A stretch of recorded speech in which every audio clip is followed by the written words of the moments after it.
नमस्कार मित्रों, भगवत चर्चा में एक बार फिर आप सबका स्वागत है। आजकल हम लोग भगवत चर्चा में नारद भक्ति सूत्र पे बात कर रहे हैं। कल 12वें और 13वें सूत्र पे चर्चा किया था। इन दो सूत्रों में नारद मुनि ने ये कहा था या कहा है कि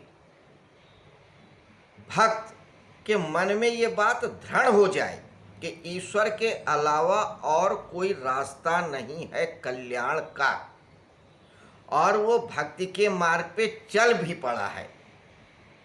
उसके जेहन में, मन में, मस्तिष्क में, क्रिया में, कलाप में, हर बात में सिर्फ और सिर्फ परमात्मा रहता है और है। कोई भी कार्य करे, कोई भी विचार करे, कोई भी बात कहे, सब में वो परमात्मा ही है। ये बात उसके मन में दृढ़ कर गई है। फिर भी उसे लोक व्यवहार के जो नियम हैं, शास्त्र के जो नियम हैं, उन्हें नहीं छोड़ना चाहिए, वरना पतित होने का खतरा है। भक्त के द्वारा जो ऊंचाई, जो आनंद, जो रस, जो ज्ञान प्राप्त किया है, उसमें गिरावट हो सकती है। ये खतरा है। अगर आप अपनी मर्जी से सिर्फ भक्ति करेंगे तो भटक सकते हैं। 14वें श्लोक में भी यही बात कह रहे हैं।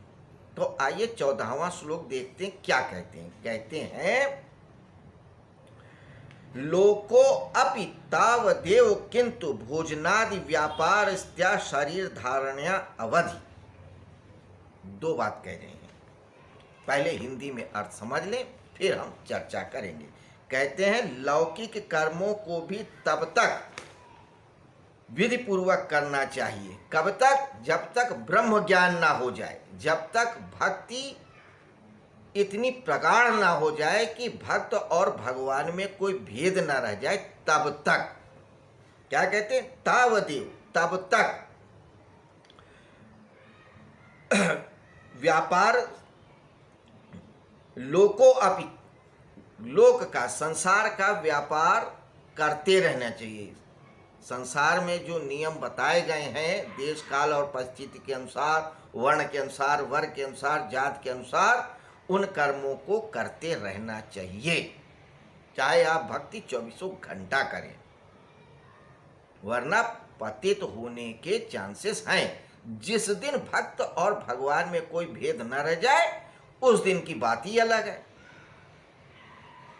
आप समझिए, जैसे आप कोई वाहन सीखने जाते हैं, कोई नया कार सीखते हैं, या मान लीजिए आप वाहन सीख रहे हैं, कार चलाना सीख रहे हैं, गाड़ी चलाना सीख रहे हैं, तो शुरुआत में आपको पूरा ध्यान देना होता है सारे नियमों को, कि कब क्लच लगाना है, कब गियर लगाना है, कब ब्रेक लगाना है, कब स्टीयरिंग घुमाना है, क्या करना। सारे नियमों को बड़े ध्यान से करना होता है।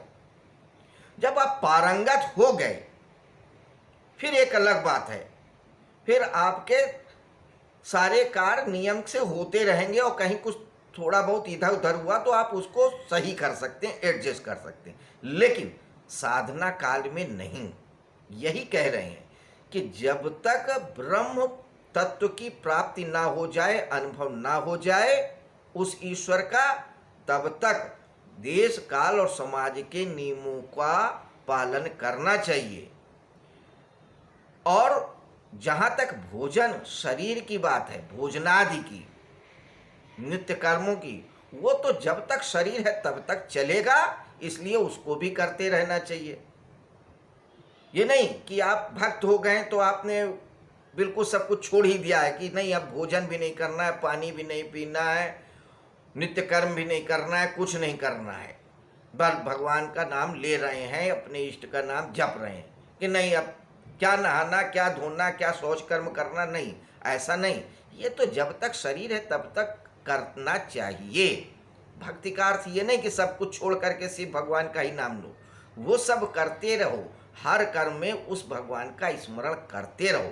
तो हर कर्म करते हुए भगवान का स्मरण करें, देश काल और समाज के नियमों के अनुसार चले।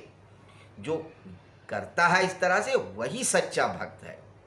सिर्फ अपने हठ से सारे कार्य करना, पूजा पाठ करना भी भक्ति कहलाता नहीं है। सच्ची भक्ति वही है कि आप सारे कर्म करते हुए भी देश काल और परिस्थिति के नियमों का पालन करते हुए भी अपने इष्ट का स्मरण करते रहें, उसकी सेवा करते रहें, उसके लीलाओं को आप स्मरण करें, खेलें उनकी लीलाओं को, उनकी ही चर्चा करें, उसी की बातें करें, सब कुछ करें, लेकिन लोक व्यवहार न छोड़ें, अपना नित्य कर्म न छोड़ें।